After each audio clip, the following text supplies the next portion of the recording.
Isang mapagpalang umaga sa ating lahat, mga kapatid ko kay Kristo, mula sa The Solid Rock Morning Devotion. Isang kagalakan na muli tayo ay makapagnilay-nilay sa salita ng Panginoon sa umagang ito. Mga ilang minutong pagbubulay-bulay ng mga salita ng Panginoon upang papurihan at sambahin ang ating Panginoong Hesukristo. Sa bawat pagmulat natin ng ating mga mata sa bagong araw, isang paalala ang hatid ng Diyos na kahit anuman ang dumating na unos, siya ay ating matatag na sandigan sa mundong puno ng pagbabago, kaguluhan, at kawalang katiyakan. Napakahalagang malaman kung saan tayo nakatayo. Ang The Solid Rock Morning Devotion ay paalala na ang ating pananampalataya ay dapat nakatayo sa matibay na pundasyon at iyon ay walang iba kundi si Hesukristo. Tulad ng sinabi sa Mateo, Kabanata 7, talatang 24 hanggang 25, na ang bawat nakikinig sa aking mga salita ay nagsasagawa nito ay tulad ng isang taong matalino na nagtayo ng bahay sa ibabaw ng bato. Bumuhos man ang ulan, bumaha man, at humangin ng malakas, hindi ito gumuho.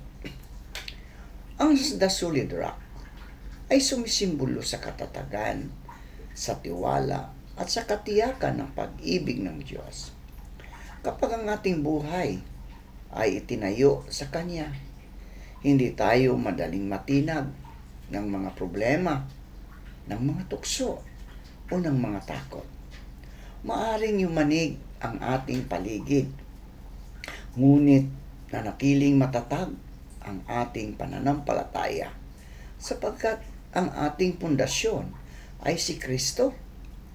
Kaya sa ating morning devotion, mga kapatid, anyayahan natin ang presensya ng Diyos sa ating mga puso. Tayo ay magpasalamat sa Kanya na Siya ang ating matibay na bato, ang ating kanlungan, ang ating lakas, at ang ating pag-asa sa bawat araw ng ating buhay. Ang ating pong pagninilayan ngayong umaga, mga kapatid ko kay Kristo, ay matatagpuan sa Pilipos, Kabanata 1, talatang 6. Ito po sa Magandang Balita, Biblia. Ito po ang sinasabi, ako'y lubos na nagtitiwala na ang Diyos na nagsimula ng mabuting gawa sa inyo ay magpapatuloy nito hanggang sa lubusan ito matapos sa araw ng pagdating ni Kristo Jesus. Pinagpala na po tayo sa pagkabasa at pagkarinig ng kanyang mga salita. Samahan ninyo ako sa pananalangin, mga kasolidra. Mapagmahal at makapangyarihang Diyos, maraming salamat po sa panibagong araw at sa hiningang iyong ipinagkaloob sa amin. Salamat sa pagkakataong makapagtrabaho at magamit ang mga kaloob at kakayahang iyong ibinigay. Kinikilala namin na ikaw ang pinagmumulan ng aming lakas, ng aming karunungan, at ng aming tagumpay. Habang kami ay papasok sa aming mga trabaho, Panginoon, samahan mo po kami sa bawat hakbang. Ingatan mo kami sa aming paglalakbay at ilayo sa anumang kapahamakan o sakuna. Bigyan mo kami ng mabuting kalusugan, malinaw na pag-iisip, at pusong handang maglingkod ng may katapatan at pagmamahal. Panginoong Hesus, gabayan mo po kami sa bawat desisyon na aming gagawin. Turuan mo kaming maging responsable, masipag, tapat, at mahinahon sa pakikitungo sa aming mga katrabaho, sa aming pinuno, at sa mga taong aming makakasalamuha. Naway makita nila sa aming buhay ang iyong kabutihan at pag-ibig. Sa mga haharap, sa mga hamon, deadlines o mahihirap na gawain ngayong araw, pagkalooban mo sila ng karunungan, ng tiyaga, at ng lakas ng loob. Kapag kami ay napapagod o pinanghihinaan ng loob, ipaalala mo na ikaw ang aming kanlungan at nakapagbigay ng panibagong lakas. Dalangin din namin ang aming mga pamilya. Patuloy mo silang ingatan habang kami ay nasa trabaho. Pagpalain mo ang aming hanap buhay upang maging sapat ang aming kinikita para sa aming mga pangangailangan at maging pagpapala rin kami sa iba. Naway ang bawat gawa namin ay maging kalugod-lugod sa iyong paningin at magbigay ng karangalan sa iyong banal na pangalan. Gabayan mo kami sa buong maghapon at hihatid mo kaming ligtas sa aming pagbabalik sa aming mga tahanan. Ito ang aming dalangin sa makapangyarihang pangalan ni Jesucristo na aming Panginoon at tagapagligtas. Amen. Ayun. Isang ulang umaga mga kasolidra. Ito po ang unang araw ng linggo, Lunes. Di ba? Lunes. So, tayo naman ay magsisipasok sa ating mga trabaho, sa ating pag-aaral, ano man ang ating gagawin. No? So, yun po. Unang araw ng linggo ng Hulyo. Hulyo na, di ba? 13. Okay, malapit na. Kalahati na ng isang buwan. Agosto na. September. Okay. Di ba? Christmas na. Napakabilis ng panahon. Okay po, ang ating pong pagninilayan, mga kasolidra, ay ang Pilipos 1, talatang 6. Di ba? Ito ay isang talata na nagbibigay ng paasa, katiyakan, at lakas sa bawat mananampalataya. Isinulat ito ni Apostol Pablo habang siya ay nasa bilangguan. No? Habang siya ay nasa bilangguan. Sa kabila ng kanyang sariling paghihirap, ang kanyang puso ay puno ng pasasalamat at pagtitiwala sa Diyos. Ipinapaalala niya sa mga mananampalataya sa Pilipos na ang Diyos ay tapat sa kanyang mga pangako. Ang gawaing sinimulan niya sa buhay ng bawat isa ay hindi niya pababayaan, kundi kanyang ipagpatuloy hanggang sa ito ay maging ganap. Maraming pagkakataon sa ating buhay na tila mabagal ang ating paglago, mga kasolidra. No? Mabagal ang ating paglago sa ating pananampalataya. May mga panahon na tayo ay nadarapa dahil sa kasalanan. Pinanghinaan ng loob dahil sa mga problema. O nawawalan ng pag-asa dahil tila hindi natin nakikita ang bunga ng ating mga pananalangin. Sa mga sandaling ito, mga kasolidra, madaling isipin na tayo ay iniwan na ng Diyos o hindi na tayo karapat-dapat sa kanyang pagmamahal. Ngunit, ang Pilipos 1, talatang 6 ay nagpapaalala na ang ating paglalakbay sa pananampalataya ay hindi nakasalalay sa ating sariling kakayahan, kundi sa katapatan ng Diyos. Ang Diyos ang nagsimula ng mabuting gawain, mga kasolidra. Siya ang nagsimula sa ating ng mabuting gawain sa ating buhay noong tayo ay kanyang tinawag at tinanggap kay Kristo. Siya ang nagbigay sa atin ng bagong puso, bagong layunin, at bagong pag-asa. Ang ating kaligtasan ay hindi bunga ng ating sariling kabutihan, kundi ng kanyang biyaya, di ba? Kanyang biyaya, kanyang grasya, habag. Dahil dito mga kasolidra, ang Diyos rin ang patuloy na gumagawa sa ating puso upang tayo ay higit na maging katulad ni Kristo. Ang proseso ng pagbabago ay maaaring mabagal at puno ng pagsubok.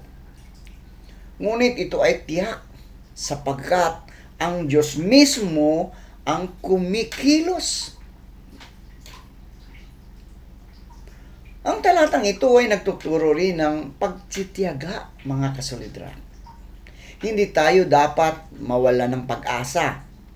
Kapag may mga hamon sa buhay, ang bawat pagsubok ay maaaring maging kasangkapan ng Diyos upang hubugin ang ating karakter, palalimin ang ating pananampalataya, at turuan tayong lubos na umasa sa Kanya. Tulad ng isang magaling na manggagawa na maingat na tinatapos ang kanyang obra. Hindi iniiwan ng Diyos ang kanyang ginagawa sa ating buhay nang hindi natatapos. Bilang mga Kristiyano o tagasunod ni Kristo, mga kasolidra, mahalaga ring tandaan natin na ang pagbabago ay hindi lamang para sa ating sariling kapakanan.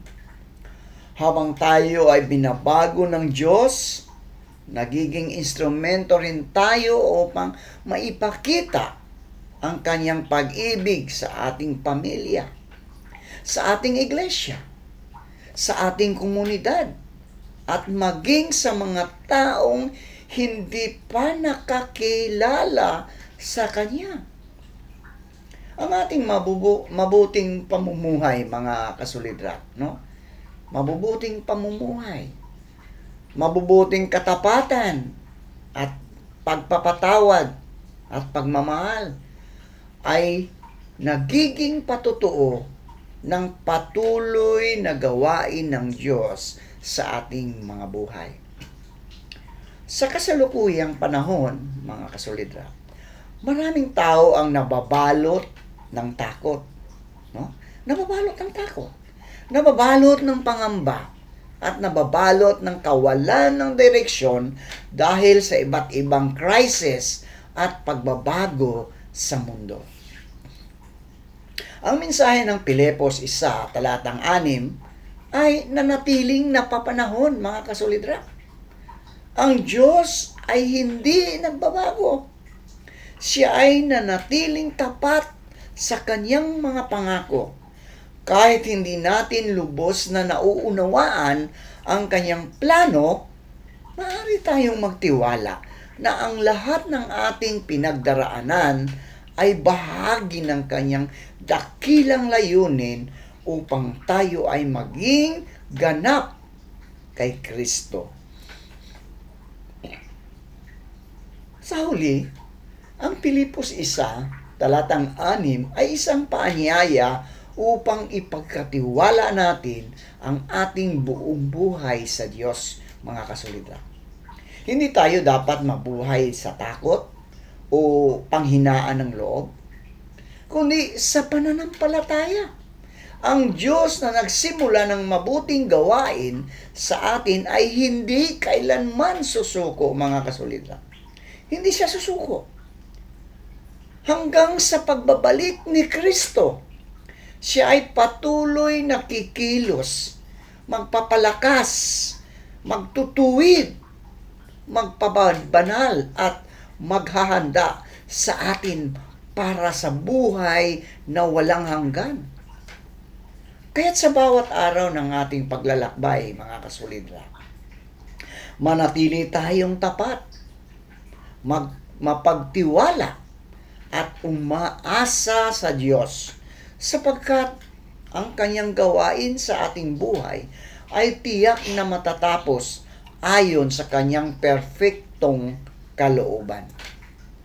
Ito ngayon ang hamon sa atin, mga kasulirak, sa bawat isa sa atin sa Pilipos 1:6. Batay sa Pilipos 1:6, narito ang ilang hamon para sa ating pang-araw-araw na pamumuhay bilang mga tagasunod ni Kristo. Una, magtiwala sa patuloy na gawain ng Diyos sa iyong buhay. Magtiwala, mga kasulira. Huwag mawalan ng pag-asa kapag tila mabagal ang iyong espiritual na paglago. Ang Diyos ay tapat at patuloy na kumikilos upang ikaw, kasulidrak, ay maging higit na katulad ni Kristo. Pangalawa, maging matyaga sa gitna ng mga pagsubok. Maging matyaga. So, ang bawat paghihirap, mga kasulidrak, ay maaaring gamitin ng Diyos upang hubugin ang iyong pananampalataya, ang iyong karakter, at ang iyong pagtitiwala sa Kanya. Pangatlo, makipagtulungan. Makipagtulungan sa gawain ng Diyos. Ang Diyos ang kumikilos. Tandaan natin, mga kasulidrak, ang Diyos ang kumikilos, ngunit inanyayahan niya tayong tumugon sa pamagitan ng pananalangin, pag-aaral ng Kanyang salita, pagsunod at tapat na paglilingkod. Pang-apat, huwag sumuko sa mga pagkakataong ikaw ay nadarapa. Huwag sumuko, mga kasulidrak. Sa halip na manatili sa pagkakasala o panghihina ng loob, lumapit sa Diyos ng may pagsisisi at pananampalataya, sapagkat hindi niya iniiwan ang Kanyang mga anak. Panglima, maging instrumento ng pagbabago sa iba o halimbawa ng mga pagbabago sa iba. Habang binabago ka ng Diyos, kasulidrak, ipinakita ang Kanyang pag-ibig sa iyong pamilya, sa iyong iglesia, sa iyong paaralan, sa iyong trabaho, at sa iyong komunidad sa pamagitan ng kabutihan, pagpapatawad, at paglilingkod. Pang-anim, mamuhay na may pag-asa sa pagbabalik ni Kristo. Ang pangakong tatapusin ng Diyos ang Kanyang mabuting gawain ay nagbibigay sa atin ng lakas na manatiling tapat at masigasig hanggang sa araw ng pagdating ng Panginoong Hesukristo. Sa lingkong ito, mga kasulidrak, pag-isipan natin kung aling bahagi ng iyong buhay ang patuloy na hinuhubog ng Diyos. Ipagkatiwala ito sa Kanya. Huwag mawala ng pag-asa at mamuhay ng may buong pagtitiwala na ang Diyos ang nagsimula ng mabuting gawain sa iyo ay tapat na magtatapos nito ayon sa Kanyang perpektong kalooban. Tayo po ay manalangin. Aming mapagmahal at dakilang Diyos, marami pong salamat sa iyong banal na presensya na aming naranasan sa aming pagninilay ngayong umaga. Salamat sa iyong salita na muling nagbibigay liwanag, nagbibigay pag-asa at nagbibigay direksyon sa aming buhay. Naway ang aming mga napakinggan at natutunan ay hindi lamang manatili sa aming isipan, kundi may sa buhay namin sa aming pang-araw-araw na pamumuhay. Tulungan mo kaming manatiling tapat sa iyo at magtiwala sa iyong mga pangako. Kapag kami ay dumaraan sa mga pagsubok, paalalahanan mo kami na ikaw ang Diyos na nagsimula ng mabuting gawain sa aming buhay at tapat mo itong tatapusin ayon sa iyong kalooban. Palakasin mo ang aming pananampalataya upang hindi kami panghinaan ng loob, kundi patuloy na lumakad ng may pag-asa at pagtitiwala sa iyo. Basbasan mo ang bawat pamilya na kinakatawan namin. Ingatan mo ang aming pag-uwi. Ilayo mo kami sa anumang kapahamakan at pagkalooban mo kami ng mabuting kalusugan, mabuting kapayapaan at pagkakaisa. Patuloy mo ring pagpalain ang aming iglesia, mga lingkod mo at ang bawat ministeryong naglilingkod para sa ikaluwalhati ng iyong pangalan. Sa aming pagharap sa panibagong araw at mga hamon ng buhay, samahan mo kami ng iyong banal na Espiritu upang maging tapat kaming saksi ng iyong pag-ibig, biyaya at katotohanan saan man mo kami dalhin. Ang lahat ng papuri, pasasalamat at kaluwalhatian ay sa iyo lamang magpakailanman. Sa pangalan ni Jesucristo na aming Panginoon at tagapagligtas. Amen.